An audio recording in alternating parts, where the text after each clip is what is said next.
Hello बच्चों, नमस्कार। स्वागत आपका द बायोबाला में। तो आज हम लोग लेके आ गए हैं क्लास 10th के लिए जो हम लोग चैप्टर पढ़े थे, जय प्रक्रम। और जय प्रक्रम में आपका ये लास्ट चैप्टर क्रम है जिसका नाम है उत्सर्जन। ठीक, तो बहुत बहुत स्वागत करता हूँ आपके जो 10th क्लास के बच्चे हैं उन लोगों का इस वीडियो में। तो स्टार्ट करेंगे आज की कहानी को जो आपका हम लोग पढ़ रहे थे जय प्रक्रम। और जय प्रक्रम में आपका उत्सर्जन पढ़ने वाले हैं। तो जैसा कि डायग्राम में बना हुआ दिख रहा है तो आप समझ गए होंगे क्या पढ़ना है, क्या मैटर है। वीडियो में आगे बढ़ने से पहले थोड़ी सी गुजारिश करेंगे आप लोगों से कि प्लीज मेरे चैनल को सब्सक्राइब कर लें और ये वीडियो उन साथियों तक जरूर पहुंचा दें जो class 10th 12th 9th 11th जिस क्लास में भी हैं, क्योंकि यहाँ पर फ्री ऑफ कॉस्ट और बेस्ट एजुकेशन प्रोवाइड कराई जा रही है।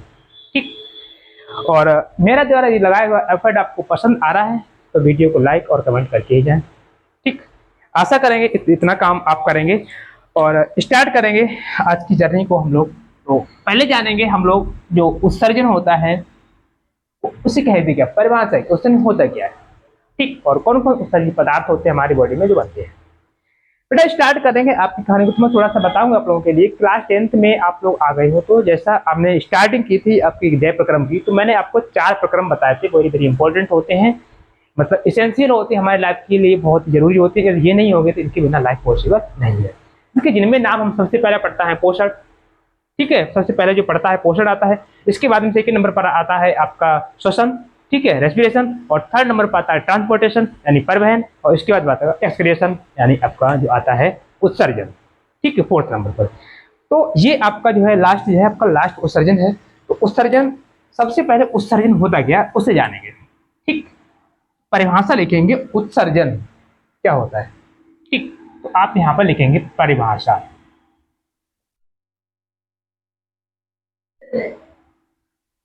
परिभाषा, उत्सर्जन किसे कहते हैं, क्या होता उत्सर्जन। तो आप बोलोगे सिंपल, शरीर में, शरीर में उपापचय,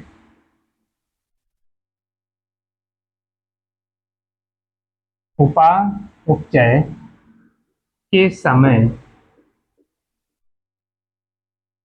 बने हानिकारक, नाइट्रोजन युक्त हानिकारक पदार्थ, नाइट्रोजन युक्त हानिकारक पदार्थ,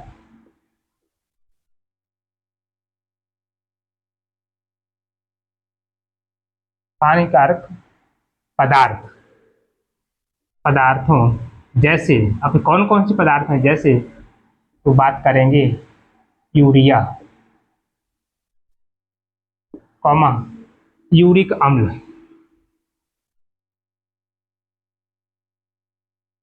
यूरिक अम्ल, यूरिया, यूरिक अम्ल। ठीक, CO2, देखो CO2 कार्बन डाइऑक्साइड, इसमें कहीं नाइट्रोजन है लेकिन आपका ये भी एक उत्सर्जित पदार्थ होता है। ठीक है, CO2 एवं लवण। ठीक है, तो कौन कौन से उत्सर्जित पदार्थ हैं, जैसे ये मैंने ब्रैकेट में पदार्थों को शरीर से बाहर निकालना, शरीर से बाहर निकालना, बाहर निकालना उत्सर्जन कहलाता है।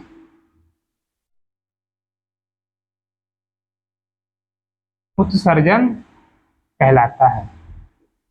मैं चाहता इस परिभाषा को और छोटा ले सकता था, बट मैंने थोड़ा सी आपको यहाँ पर जो पदार्थ होते हैं उनको यहाँ पर मेंशन कर दिया है ताकि आपके माइंड में थोड़ी सी इमेज बन जाए। मैं चाहता इसको बहुत ही आसानी से लिख सकता, छोटे शब्दों में, नाइट्रोजन युक्त व्यर्थ पदार्थों के अपशिष्ट पदार्थों को शरीर से बाहर निकालना ही उत्सर्जन कहलाता है। ठीक, तो जो मैंने बोली आप ये लिख सकते हो, या आप जो मैंने बोर्ड पे लिख दी है आप वो भी लिख सकते हो। ठीक, दोनों सही है। आगे बढ़ते हैं। आपको कहने का है उत्सर्जन कहते हैं एवं इन पदार्थों को, एवं इन पदार्थों को उत्सर्जी पदार्थ कहते हैं। पदार्थों को उत्सर्जी पदार्थ कहते हैं। तो ये है आपकी सिंपल सी परिभाषा उत्सर्जन की। ठीक है, इसके बाद में आप आगे बढ़ेंगे उत्सर्जन के आगे जब बढ़ेंगे तो सबसे पहले उत्सर्जन पढ़ना क्या है? उत्सर्जन में पढ़ना है जो आपको ये डायग्राम दिख रहा है, इससे बोलते हैं मानव उत्सर्जन तंत्र। क्या नाम हो जाएगा इसका? इसका नाम हो जाएगा बेटा मानव उत्सर्जन तंत्र। मानव उत्सर्जन तंत्र, human excretory system, human excretory system. तो इस सिस्टम में आपको दिखता क्या है? इस सिस्टम में आपको दिखता क्या है? ठीक, 1 मिनट में आपका और लूंगा यहीं पर। देखो मानव में जो होता है उसमें होता है उत्सर्जन। क्या उत्सर्जन सारे जीव करते हैं? आपके माइंड में आएगा, इमेज आएगी कि सारे जीव उत्सर्जन करते हैं। जी बेटा, सारे जीव उत्सर्जन करते हैं। और सारे जीव उत्सर्जन करने के जो अंग होते हैं, जो जो प्रोसेस होते हैं, वो सब में अलग अलग होते हैं। सब में कैसे होते हैं? अलग अलग होते हैं। अब वो अलग अलग होंगे, ठीक, जो अलग अलग होते हैं उनसे हम बात करेंगे आपकी, देखो कैसे होते हैं, कौन से होते हैं। तो जैसे मैं बात करता हूं आपकी किसकी, अमीबा की बात करता हूं, जो आपके एक कोशिकीय जीव होते हैं। ठीक, तो अमीबा में उत्सर्जन होता है वो सिंपल सी किसके द्वारा हो जाता है? विस्तरण के द्वारा हो जाता है। शरीर की सतह से सामान्यतः क्या होता है? विस्तरण हो जाता है, और जो भी पदार्थ बाहर निकलने के लिए होते हैं वो बाहर निकल जाते हैं। ठीक है, लाइट थोड़ी सी हिल गई है बेटा। तो ये बात किसकी थी बेटा? अमीबा के बारे में। लेकिन यदि हम बहुकोशिकीय की बात करते हैं, मतलब हम जैसे प्राणियों के, आप जैसे प्राणियों के, तो एक के शरीर में क्या होते हैं? वेल डेवलप्ड एक्सक्रेटरी, मतलब सुविकसित एक परिवहन सॉरी उत्सर्जन तंत्र पाया जाता है।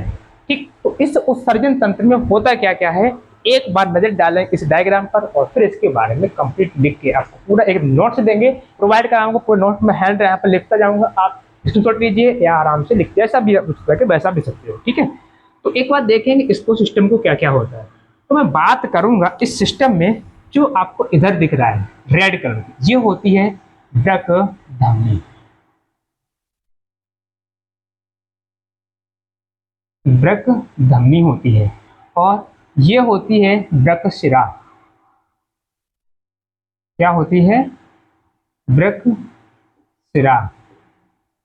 ठीक, इसके बाद में बेटा आपकी दो होते हैं वृक्क, यानी इन्हें बोलते हैं किडनी, एक ये और एक ये। इसके बाद में क्या होता है, एक यूं करके एक पाइप निकलता है, जो मैंने कुछ कुछ पहले निकाल रखा था। अब वो क्या करूंगा, इसके ऊपर से ही निकालूंगा। ये पाइप रहा,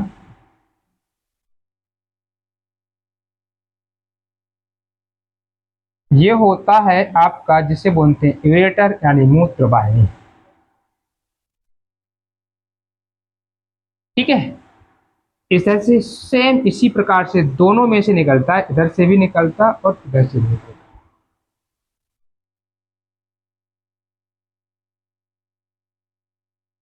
अगेन क्या करोगे, ऐसे एक और लाइन यूं ड्रॉ करेंगे, जिससे क्या हो जाएगा, आपका कंप्लीट जो मूत्र वाहिनी है ये बन के रेडी हो जाएगा। ठीक, ये आपका क्या हो गया भाई, और ये क्या है, इधर थोड़ा सा लेंगे टाइम आपका। ये रहा आपका यूरिनरी ब्लैडर, जिसे बोलते हैं मूत्राशय। और मूत्राशय जो होता है यूं जैसे गधी जैसे खुलता है, जिसे हम बोलते हैं यूरेथ्रल ओपनिंग, इसे बोलते हैं यूरेथ्रा, यानी मूत्र मार्ग। ठीक, तो क्या मैंने यहाँ पर मेंशन कर दिया है, वृक्क शिरा, वृक्क धमनी, किडनी। वृक्क शिरा, वृक्क धमनी, किडनी। इसके बाद में ये हो जाएगी आपकी मूत्र वाहिनी। क्या नाम हो जाएगा? मूत्र वाहिनी। आपने ये डायग्राम सही से समझ लिया, गारंटी लेता हूँ उत्सर्जन तंत्र क्लियर हो जाएगा, आज के बाद कहीं पढ़ने की जरूरत नहीं पड़ेगी आपको। ठीक, ये आपने समझ लिया इसके लिए। मूत्र वाहिनी हो जाएगी। मूत्र वाहिनी के बाद में ये जो तैलीय संरचना होती है, इसे बोलते हैं हम मूत्राशय। क्या नाम हो जाएगा इसका? मूत्राशय, यूरिनरी ब्लैडर बोलते हैं। और मूत्राशय जिस खुलता है उसे बोलते हैं मूत्र मार्ग। मूत्र मार्ग। ठीक, तो ये रहा आपका एक बे लेवल डायग्राम, नामांकित चित्र। जिसे आप आसानी से याद कर सकते हो वृक्क, जो आपके उत्सर्जन तंत्र होता है उसके अंदर।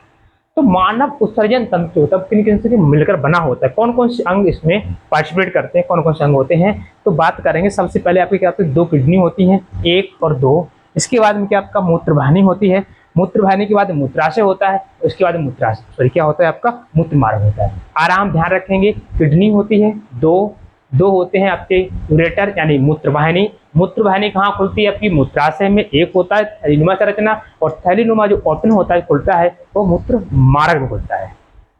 ठीक, तो ये सिंपल सी बात किसकी हो गई भाई, आपके लेकर की बात करते हैं तो किसकी बात होती है, आपके मानव उत्सर्जन तंत्र की। अब हम लिखेंगे कैसे इसका, मैंने क्या कहा आपसे, अब कहीं भटकने की जरूरत नहीं पड़ेगी, मैं डायग्राम समझा रहा हूँ, डायग्राम के साथ में जो नोट्स केवल समझाएंगे, इसके बाद में आपको लिखना कितना, किसके बारे में लिखना, वो सारे पॉइंट आप नोट करें। ठीक है, चलिए तो स्टार्ट करेंगे। आप यहाँ से मैं स्टार्ट करूंगा, बाकी जो मिटा मिटा के जब बोर्ड भर जाएगा तब देख लेंगे। ठीक है, तो सबसे पहले भाई ये क्या है, मैंने अमीबा लिख दिया था, हेडिंग डाल लेंगे आप लोग यहाँ पर, मानव उत्सर्जन तंत्र।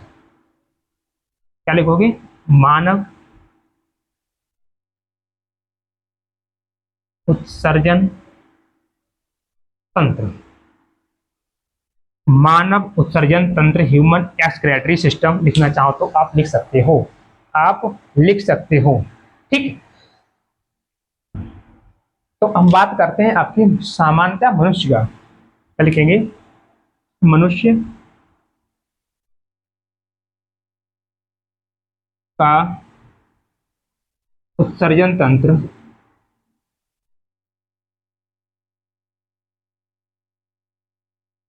एक जोड़ी वृक्क, एक जोड़ी वृक्क, एक जोड़ी मूत्रवाहिनी। जोड़ी का मतलब हो जाएगा बेटा 2 जोड़ी मूत्रवाहिनी, मूत्रवाहिनियां, मूत्रवाहिनियां, एक जोड़ी मूत्रवाहिनियां। चलो वाहिनी लिख देंगे, मूत्रवाहिनी कॉमन आ लेंगे, एक मूत्राशय,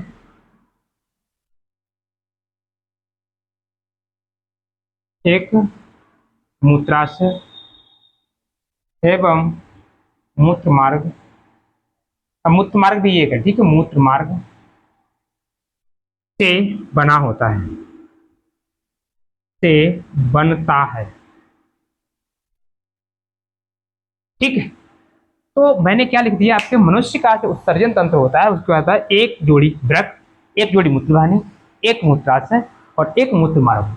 ठीक है, इससे बना होता है। अब हमें क्या पढ़ना है, इनके बारे में थोड़ा थोड़ा पढ़ना है भाई, वृक्क क्या होता है, वृक्क कहाँ पर स्थित, बस सारी चीजें हल्के हल्के से पढ़नी है। ठीक, तो क्या पढ़ेंगे, सबसे पहले फर्स्ट हेडिंग क्या पड़ेगी हमारी, वृक्क।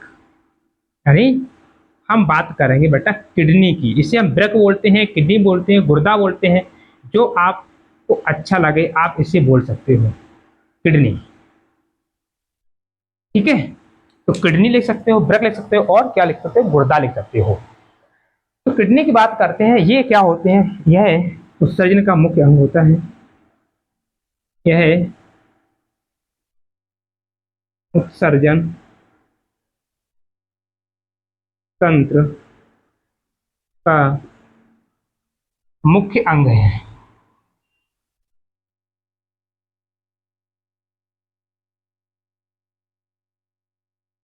मुख्य अंग होता है, होते हैं ये, यानी वृक्क यानी किडनी कितने 2 होती है ना, तो मैं लिखूंगा ये उत्सर्जन तंत्र का मुख्य अंग होते हैं। ठीक, जो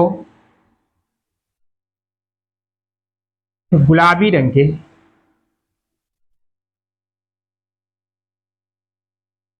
गुलाबी रंग के, ठीक, सेम के बीज के आकार के होते हैं, सेम के बीज के, सेम के बीज के आकार के होते हैं। तो किडनी जो होती हैं, वृक्क कितने होते हैं, 2 होते हैं।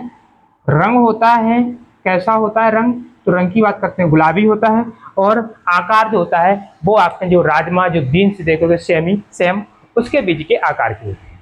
ठीक, क्लियर। इसके बाद में आगे बात करेंगे थोड़ा सा और, तो इनकी लंबाई और चौड़ाई को लेकर की बात करते हैं। तो इनका जो लंबाई होती है, इनकी लंबाई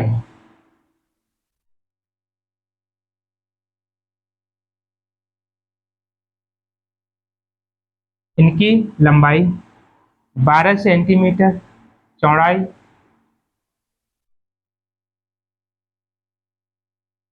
ठीक, चौड़ाई होती है वो कितनी होती है, 6 सेंटीमीटर होती है। ठीक है, कितनी होती है, 6 सेंटीमीटर। एवं इनका वजन, ठीक है, इनका यानी एक का जो वजन होता है वो कितना होता है, 150 ग्राम होता है, 150 ग्राम होता है। कितना होता है, 150 ग्राम होता है, जीएम ग्राम होता है। ठीक, तो किडनी के बारे में क्या क्या आपने पढ़ लिया है, कैसा होता है, मुख्य अंग होता है, गुलाबी रंग के होते हैं, सेम के बीज के आकृति के होते हैं। ठीक है, लंबाई 12 सेंटीमीटर, चौड़ाई 6 सेंटीमीटर और वजन होता है 150 ग्राम। ओके, कोई किसी को दिक्कत नहीं होनी चाहिए वहां से यहाँ तक। ठीक, इसके बाद में आगे बढ़ते हैं। तो यह कहाँ पर होते हैं, इनकी स्थिति कहाँ पर होती है, तो यह है उदर गुहा में। कहाँ पर होते हैं, उदर गुहा। देखो ये क्या होती है ये भी बताऊंगा अभी जस्ट आपको। उदर गुहा में मेरुदंड या कशेरुकदंड के इधर उधर स्थित होते हैं, स्थित होते हैं। उदर गुहा में मेरुदंड के इधर उधर स्थित होते हैं। ठीक, क्लियर। अब बात करेंगे आगे थोड़ी सी, तो इसमें आप देखो, यहाँ देखो, यहाँ दिख रहा है आपको, थोड़ा सा मैं बता दूं, जिससे ये जो रहता है इधर वाला, ये होता है लेफ्ट साइड और ये होता है राइट साइड। ठीक है, ये लेफ्ट होता है, जैसे अब मैं ऐसे कर रहा हूं तो मेरा हाथ ये आपको ऐसे दिख रहा है ना, आप ऐसे लिए, मेरा ये राइट है तो इधर वाला राइट वाली किडनी हो जाएगा, ये हो जाएगा लेफ्ट। क्या हो जाएगा, ये हो जाएगा आपका लेफ्ट हो जाएगा।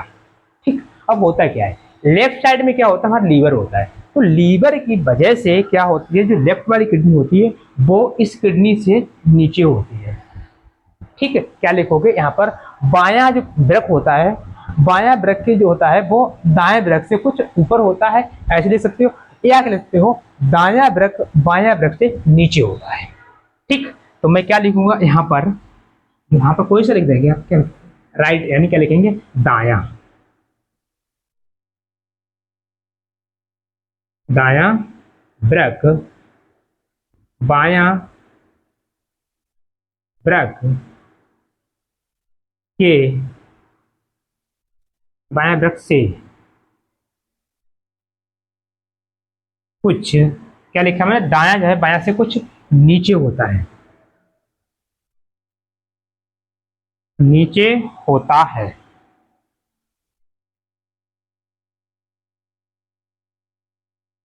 ठीक, क्लियर। तो ये किसकी हो जाती है, आपकी बात हो जाती है बेटा इसकी किडनी की। अभी किडनी में और भी पढ़ना बाकी है, आगे बात करेंगे। तो ये परिभाषा मिटा देता हूं मैं अभी, ठीक है,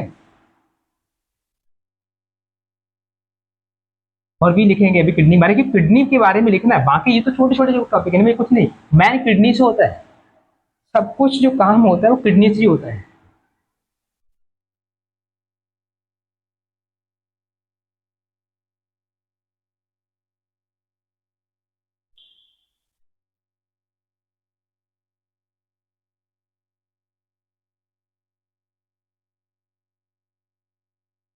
चलिए देखो, ये इतना है वो आप नीचे देख सकते हो, और इसके बाद में जो इससे ऊपर वाली जो स्टोरी है नीचे वाली, वो मैं ऊपर लिखूंगा। ठीक है, तो मैंने क्या क्या चीज लिख ली उसके बाद बात करेंगे। तो बायां ब्रक से कुछ नीचे उठता है, लंबाई लिख ली है। इसके बाद में और क्या बात करेंगे, तो यहाँ पर लिखेंगे प्रत्येक ब्रक में, क्या लिखेंगे, प्रत्येक ब्रक में 10 लाख, 10 लाख या 1 मिलियन, ठीक है, मीटर मिलियन, ठीक है, 1 मिलियन क्या होते हैं आपके ब्रक नलिका, ब्रक नलिकाएं क्या बोलते हैं, नेफ्रॉन, इनका हिंदी नाम, एक नाम और इंग्लिश में बोलते से नेफ्रॉन। प्रत्येक वृक्क में लगभग में 10 लाख 1 मिलियन वृक्क नलिका या नेफ्रॉन होते हैं। ठीक है, क्या होते हैं आपके, क्लियर हुआ क्या क्या होता है। इसके बाद में और क्या होता है कुछ यहां देखो, वृक्क में क्या होता है, एक वृक्क एक वृक्क से एक वृक्क से वृक्क धमनी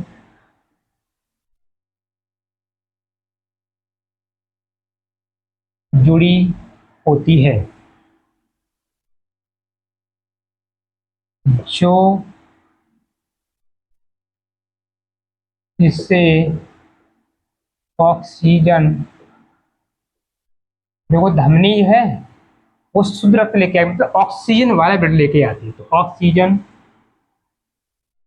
युक्त रक्त रक्त धमनी से जुड़ी होती है, जो ऑक्सीजन युक्त रक्त लेकर आती है, कहां से, हृदय से लेके आती है। ठीक है, हृदय पंप करता है वहां से लेके आती है। ठीक, आगे नेक्स्ट पॉइंट क्या लिखेंगे यहाँ पर, प्रत्येक जो वृक्क होता है वो धमनी से जुड़ा रहता है, जुड़ी होती है, जुड़ा होता है, प्रत्येक वृक्क धमनी से जुड़ा होता है, जुड़ी होती है लिखेंगे, जो इसे ऑक्सीजन युक्त रक्त लेकर आती है। ठीक है, धमनी।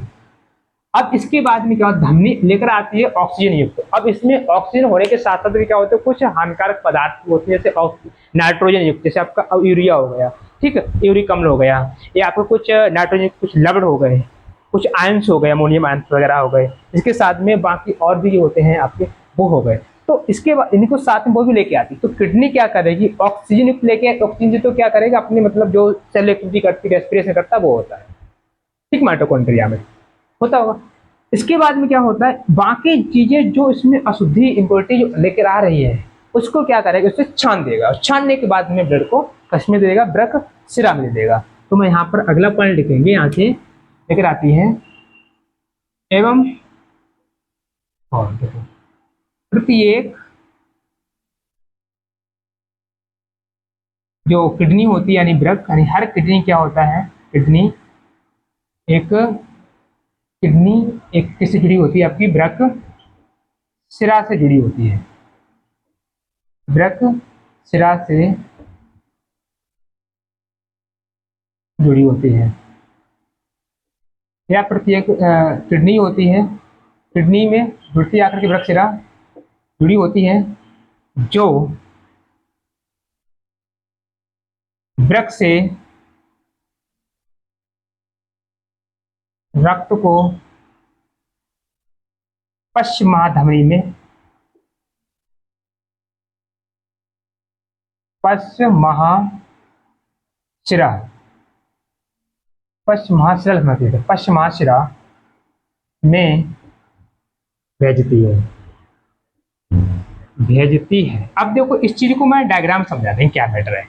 देखो ये वृक्क धमनी है, इससे क्या होता है, शुद्ध ब्लड होता है वो आता है ऑक्सीजन वाला, और मत शुद्ध नहीं, मैं O2 वाला ब्लड बोलूंगा, O2 वाला। अब इसमें अशुद्धियां भी थी, नाइट्रोजन जो पदार्थ थे, उत्सर्जी पदार्थ, यूरिक अम्ल, यूरिया वगैरह, तो वो इसमें आता है, इसके साथ में इससे जाएगा, आते हुए कहाँ जाएगा, इसमें जाएगा।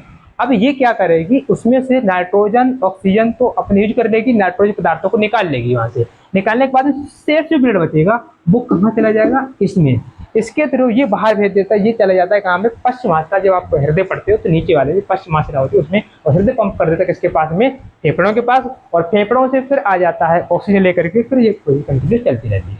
ठीक है, तो ये प्रोसेस होता है, ये क्या, जो संपूर्ण बॉडी से, जो मतलब हृदय से जो शुद्ध रक्त होता है O2 वाला, वो लेके आती है। अब ये वृक्क के अंदर जो बचा हुआ ब्लड है सबके बाद में, मतलब यहाँ से O2 भी निकल गया, नाइट्रोजन पदार्थ भी निकल गए, तो उनको वापस लेके जाएगी वृक्क शिरा। ठीक, यह मेरा मीनिंग है, मतलब समझाने का, जो मैं समझाने का मतलब मैं प्रयास कर रहा हूँ। ठीक, समझ गया कहानी को। इसके बाद में बात करेंगे आपके आगे, नेक्स्ट बढ़ते हैं। तो आगे आपको क्या आता है, देखो वृक्क कंप्लीट हो जाता है यहाँ से, और यहाँ तक की पूरी कहानी किसकी थी, वृक्क की होगी। इसके बाद में और वृक्क में क्या होता है, होता है। देखो यहाँ पर क्या होता है, यहाँ पर मैंने बनाई नहीं है लेकिन मैं अब बना दूंगा ऐसे करके, आप भी बना लेना। प्रत्येक वृक्क में क्या होती है, ऊपर की ओर क्या होती है आपकी एक ग्रंथि पाई, जिसका नाम होता है अधिवृक्क ग्रंथि। ठीक है, तो क्या लिखेंगे, प्रत्येक वृक्क में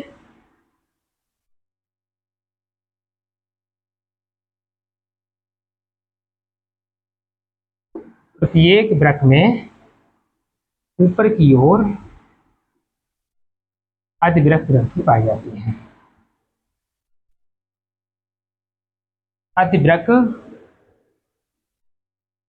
ग्रंथि पाई जाती है।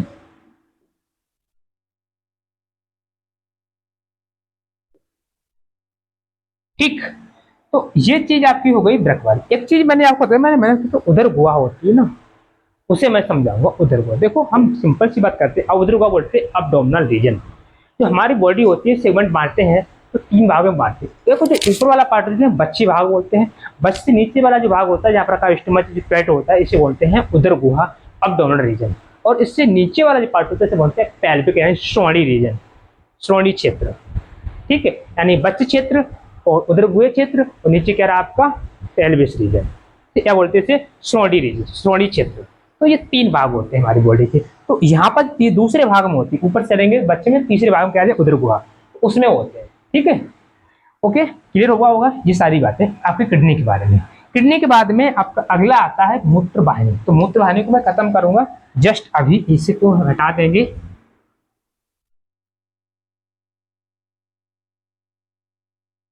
मूत्र वाहिनी,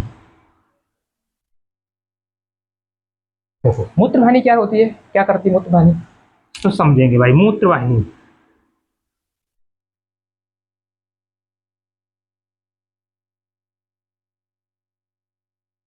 लिखेंगे प्रत्येक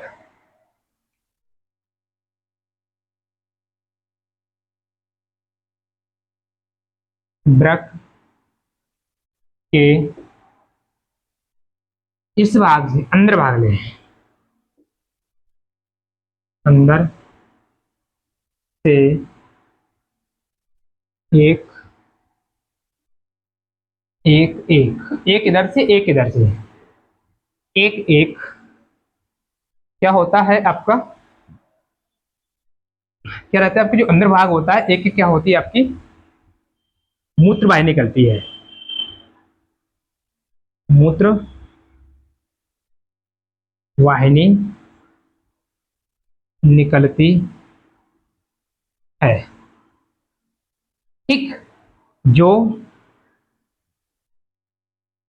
मूत्र को मूत्राशय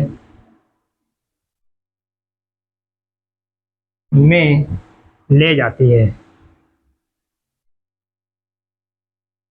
ले जाती हैं, क्योंकि दो हैं। ठीक, तो ये हो गया, ये हो गया। अब आ गए हम इस पर। ठीक है, वो हमारा इसका पार्ट नहीं, अधिवृक्क। ठीक है, अधिवृक्क जो होता है, अधिवृक्क ग्रंथि होती है ये वाली, क्या नाम इसका हो जाएगा, अधिवृक्क ग्रंथि।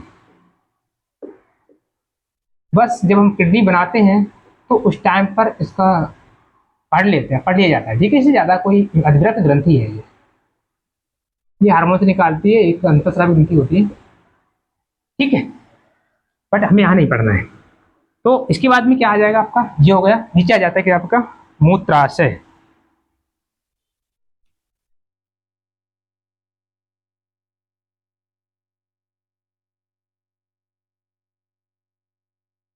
मूत्राशय। तो मूत्राशय क्या होता है, तो जो आपकी धमनी होती है, ये क्या बोलते हैं इसके लिए, मूत्रवाहिनी। यहाँ पे लिखेंगे प्रत्येक मूत्रवाहिनी, मूत्र वाहिनी एक थैली नुमा, थैली नुमा संरचना में खुलती है, संरचना में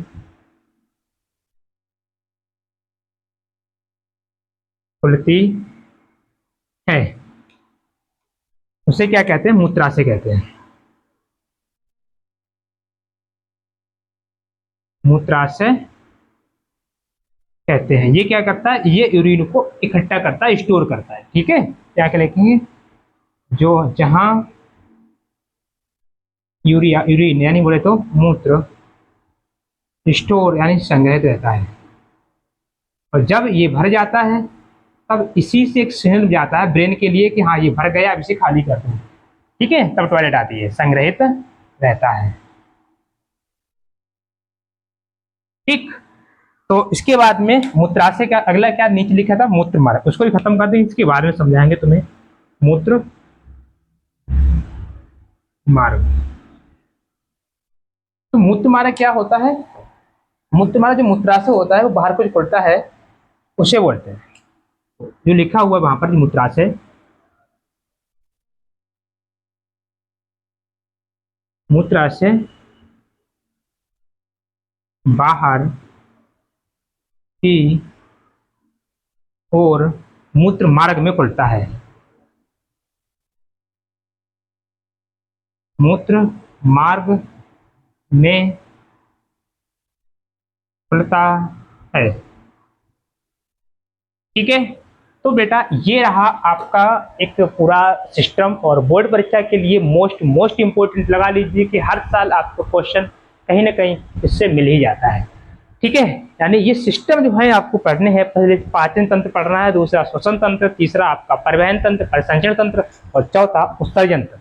तो ये 4 सिस्टम पेपर में कहीं ना कहीं आपको मिल ही जाएंगे। ठीक, तो उम्मीद करता हूं अब किसी को किसी प्रकार का कोई डाउट नहीं रहा होगा, और क्लास लंबी ना हो इस वजह से मैं थोड़ा सा जल्दी ही ओवरव्यू दूंगा आपके लिए, फटाफट समझेंगे। देखो पूरे सिस्टम में क्या होता है, आपका 2 किडनी होती हैं। ठीक है, 2 किडनी में क्या होता है, 2 मूत्र वाहिनियां होती हैं, एक मूत्राशय होता है, एक मूत्र मार्ग होता है। तो मैंने किडनी के बारे में पूरा आपको बता दिया था, जो मेन अंग होता है यही। ठीक है, और ये जो सीधी वाली किडनी होती है, राइट वाली किडनी होती है, इस किडनी की अपेक्षा यानी बाएं वाली किडनी होती है अपनी लेफ्ट वाली, इससे कुछ नीचे होती है। ठीक, और इसमें क्या होती है, मिलियंस ऑफ नेफ्रॉन यानी नलिकाएं पाई जाती हैं। एंड क्या होता है, इसके ऊपर एक ग्रंथि होती है, इसे अल्वेलर ग्रंथि कहते हैं। और मैंने इसके बारे में इसका कलर रंग आपको बता दिया है, आकृति बता दी है, वो सारी चीजें बार बार करेंगे तो टाइम वेस्ट होगा। तो मैं चाहूंगा आप इसको अच्छे से अपनी कॉपी में नोट कर लें। ठीक है, नोट्स बना लें, डायग्राम थे, और इसके बाद में अगली वीडियो जो मैं लेके आऊंगा वो इससे भी मतलब इसके अंदर की कहानी थोड़ी सी पढ़ेंगे, जैसे मैंने आपको पढ़ा नेफ्रॉन यानी वृक्क नलिका, इसकी संरचना को पढ़ेंगे। ठीक, तो फिर मिलते हैं अगली वीडियो में। थैंक यू, बने रहिए हमारे साथ वेस्ट करने के लिए।